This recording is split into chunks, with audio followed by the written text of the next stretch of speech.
Oh my gosh. Bushiroad, you've outdone yourselves this time. They said, remember High Dog Breeder Akane? People really liked High Dog Breeder Akane. Let's give her a whole archetype. Except this time, instead of summoning a dog that summons a dragon, we just summon dogs. And more dogs, and more dogs. And you know, I can't complain about that. I really can't complain. I can't complain. No complaints here. Nope, none for me. No complaints here. Just cards, and we're gonna talk about them. Let's start with the ride line. First, we got the grade 1, when it's rode upon by the Houndrazer, Hawkren, the grade 2. You know, check top 7, you search for a high beast, call it to rear guard, shuffle your deck. I mean, that's fine. Board plus, we love early game aggro. That's great. I can't complain about that. The grade 2 is when rode upon by the grade 3, you check top 7 for an archetype card, add that to your hand, and if you don't reveal anything, you call it to rear guard and soul charge 1. And then when it attacks while boosted by a high beast, you can choose a high beast normal unit from drop and put it to the bottom of your deck. So you get to like recycle pieces, I guess. That's neat. But like, good ride line, I mean, it's the typical +2 ride line, right? The grade 1 gets you a card, and the grade 2 also gets you a card, and if you don't get a card, you call it. It's pretty typical. We've seen this before. But the grade 3, the piece de resistance, Houndrazer Aoi. First, all your back row high beasts get 5,000 power. Welcome back, Sanctuary Guard. As an act once per turn, you can Soul Blast 2 to search your deck for up to 1 high beast, call it to rear guard, shuffle your deck. Typical Royal Paladin things. I'm sure everyone expected this card to do this. It searches a high beast and gives them power. Makes a lot of sense. And then the final skill, act Vanguard once per turn. You can counterblast 1, choose up to 1 of your grade 1 or less high beasts in the back row center column, and until end of turn, that unit can attack from the center back row and gets auto rear guard at the end of battle that this unit attacked, stand this unit, and this unit cannot attack until end of turn. And if your opponent's grade 3 or greater, this unit can perform drive checks. So, typical attack from the back row. I mean, makes sense. We've seen this before a billion times. Typical 4 attack deck.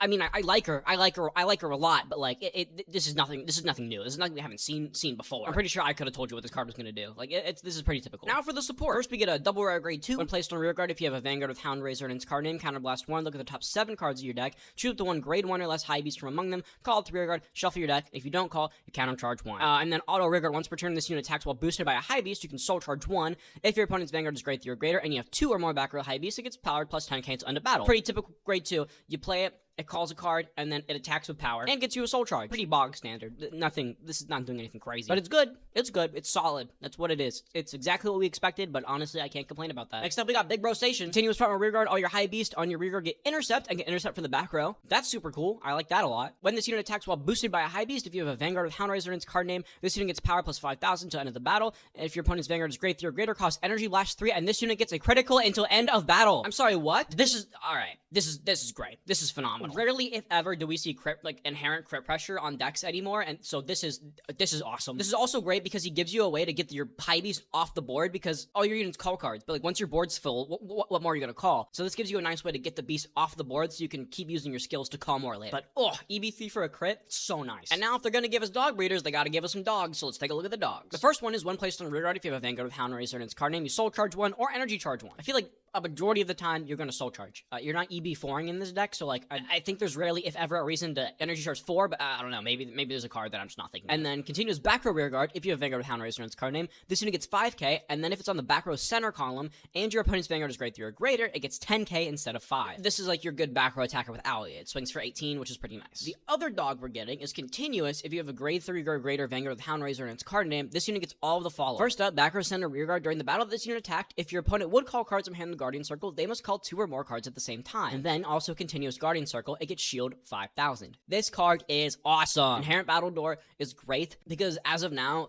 this dog is gonna swing for like 13. I'm not seeing any other like good ways to give this power. So honestly, it's swinging low is kind of nice because now it has Battle Door inherently, which means you're gonna poke, but your opponent's gonna have to commit a lot of cards. So if you can find a way to get rid of their interceptors, this thing's gonna be kind of nice because it's 13 and you have to give me 2 cards for it. And it has a drive check, so you still have to account for that. Now, I gotta say, this is a good start. I'm liking this start. This is nice, but obviously, this isn't enough cards for a full 50, and I don't think 8 high beasts is gonna cut it when we're checking top 7 most of the time. And D-Series has been around for like almost 4 years now, so surely there are some high beasts we can play somewhere, right? Well, let's take a look. Okay, first off, that's a starter, so no. Next up, this is a grade 1 5k, so pretty much automatically no, but I guess we'll read it anyways. If it's discarded from hand during your turn, you can Soul to call it to back row as rest. That's pretty bad. And then if it's stand, it can intercept from the back row, but we already have a grade 3 that does that, so that's irrelevant. No, next. This thing, grade 1 7k, back row rear guard. At the end of battle, your drive check revealed trigger unit Soul +1. Stand this unit, move into an open back row rear guard. Guess what we're never gonna have? Open back row rear guards. When placed on rear guard, other than by effect of Orgulus line, if you Persona Road this turn, cost counter +1, search your deck for a card the same name as this card. Call it rearguard as rest. Shuffle your deck. This was almost good. This was so close. If this didn't call as rest, we could absolutely play this, but what's the point of calling something as rest? We need to do stuff now. Bad. Next. Menacing Tiger. When discarded from your hand during your turn, counterblast 1, call it to rearguard as rest again. Oh, come on. And then when placed on rearguard, cost soul blast 1, choose one of your vanguards at 5,000 until end of turn. No. Incisive Crow. When this unit boosts, discard a card from your hand, choose one of your vanguards, and this unit gets power plus 2,000 until end of battle for every 2 grades of that unit. Oh boy. Yeah, that's what we need. Well, let's do some math. 4 plus 8 is 12, plus the 5 from our Vanguard, that's what, 27? Boosting a 10k is 27? Yeah, that's not hitting a magic number. They can stop that with a trigger. Moving on. Stormfeather Owl. Drop when you play a normal order. Okay, off to a bad start already. Counterblast 1, calls card to rearguard, and it gets 5,000. That's so close, but we gotta play normal orders. So, like, maybe if we find a way to naturally play normal orders, we can sub this in, but still CB1 to call it. We're already CBing enough. I don't know. This guy, when it boosts a Great Theory Greater unit, if your opponent's Vanguard is Great Theory Greater, Soul Blast 1, and this unit gets 10k until end of battle. Oh boy, we just got a card that naturally gives itself 10k, but just by being in the center back row, so we don't have to pay the cost. See ya. There's Topaz. We could play him. He's expensive, but also we only get to use it a maximum of 2 times at the very best. So, like, it says when put on Guardian Circle, so I'm pretty sure that means the intercept still works. We do get to play this, but it's only 2 cards. We're still gonna need at least 1 more High Beast. This card definitely makes the cut, but it also has those 3 funny little R's in the bottom left corner, so, like, are we really surprised? There's this card. This is Burn when discarded from hand by a card's ability. Already can't do that. See ya. You can cost rest this unit, choose one of your Vanguards, and give it 5. Why would we ever do that if we're buffing this guy so it can boost? Why would I rest this during my main phase? No.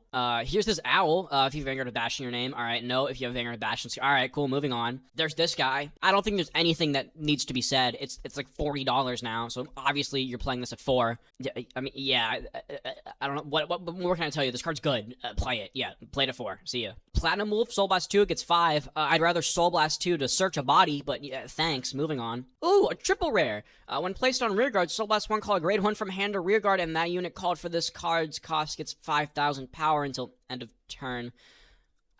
I think I'd rather just save my soul to search my deck than to give a card 5k. Because let's be real, this card reads, pick a card and pick a grade 1 and give it 5. Just like, fine. But yeah, it has to be in your hand, you have to call it. Just something you're probably going to do anyway, but also we like to search our deck for our cards. We don't really want to place them from hand, so this... Yeah, this might look good on paper, but it's really bad. Don't play it. If this card goes up, just don't.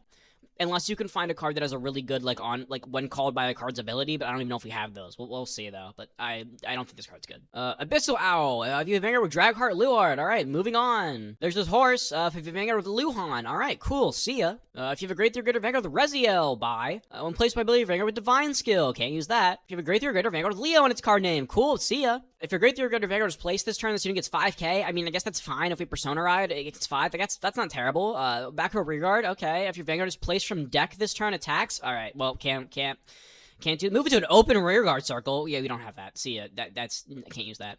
If you're Vanguard with only Gold Paladin in its clan, nope. Alright, bye. This card's actually kind of interesting. At the end of battle that it boosted, you can EB2 to bounce in a hand, and then when it's put on Guardian Circle, you can put a card with Undercover in its card name from your drop to the bottom of your deck, and it gets Shield plus 5,000. So, like, you could maybe theoretically just play 4 of these, and hope to just, like, find them. You just kind of search them off your Vanguard, so you can, like, intercept with one, and then when you intercept with the next one, you loop the other one back, so this is 10k? Yeah, it's a lot of work than just playing the new dog that just gets 10k for existing, so, I guess you could have a line of, like, 2 of these and the new dog, and you do it that way, so that way you get a total shield value of 25 instead of 20.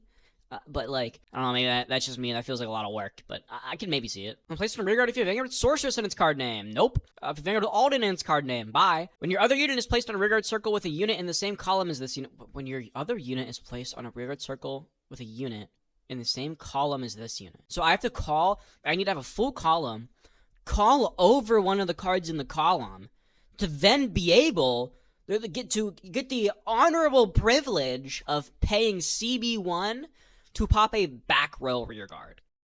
Yeah, no, I think I'm good. And that's it. All the other high beasts are triggers. So in the 4 years this game has been printing high beasts, how many playable high beasts do we have for our high beast deck? 2. We have 2. There's, like, arguably 2 others, but they're pretty circumstantial and a lot of work.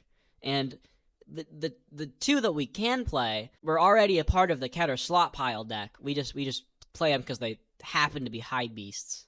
They don't really do anything for the high beast deck. They're just high beasts that are good. Bushy, what the heck? How have you been printing this game for 4 years and we don't have any playable high beast for the high beast deck? I don't understand. They were literally making the high beast deck and went, wait a second, we don't have a single playable high beast. We gotta print more high beasts that are also name locked to the high beast deck because I guess why not? So that we can have playable high beasts in the high beast deck. You just play the new ones because they're built for the deck. You play the high beast that was already one of the best cards in the game in the Keter slot pile. You play the card you can only play 2 copies of. So that's 14, which honestly is probably a good number. That's probably all we need. But I mean, our only other 2 options are this card that makes us play normal orders, which I'm not super familiar with Keter because I've been on the Keter hate train pretty much since D started. So if there are like broken normal orders, let me know, but I don't know if that warrants CB1 to call this from drop and get 5k. But maybe I'm wrong. I could be wrong. Honestly, I hope I'm wrong, because our other option is playing a card that's out of archetype and that only works if we find multiple copies of itself, and all it does is it gives us a single increment of 5k when we guard. Which honestly, in D, I might take it. I might take it, because good lord guarding in this format is almost impossible half the time.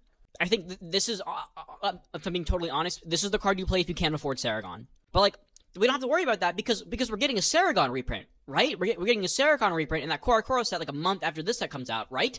Right? Wrong! Because the reprint of Saragon isn't the high beast anymore. They changed the race. So it doesn't even work in this deck, so you still need to buy the $40 Saragons. So they might go down a little bit, but you still have to buy the original copies. You can't just go buy the Korokoro set and get your new Saragons. So that's cool. The one time a broken generic happens to perfectly slot into our deck, we get a reprint of it that takes it out of that deck. Like, what if you said, Saragon's a high beast, that's perfect for my high beast deck, and Bushiroad said, nuh-uh, not anymore. I swear they just hate us or something. I honestly don't understand. So, will I be building Dog Girl? I don't know, maybe, probably not, unless I can afford the stupid dog. But even then, like, this deck just makes me feel bad. I think I'll just stick to my usual strategy of admiring her art from afar. So with this, all of my hopes and dreams for this set are riding in 2 decks, either the new Brantgate guy or Surround Sound Pop Idol Girl. Stay tuned to find out if they make me just as mad as these other decks have, and I don't know, subscribe or something.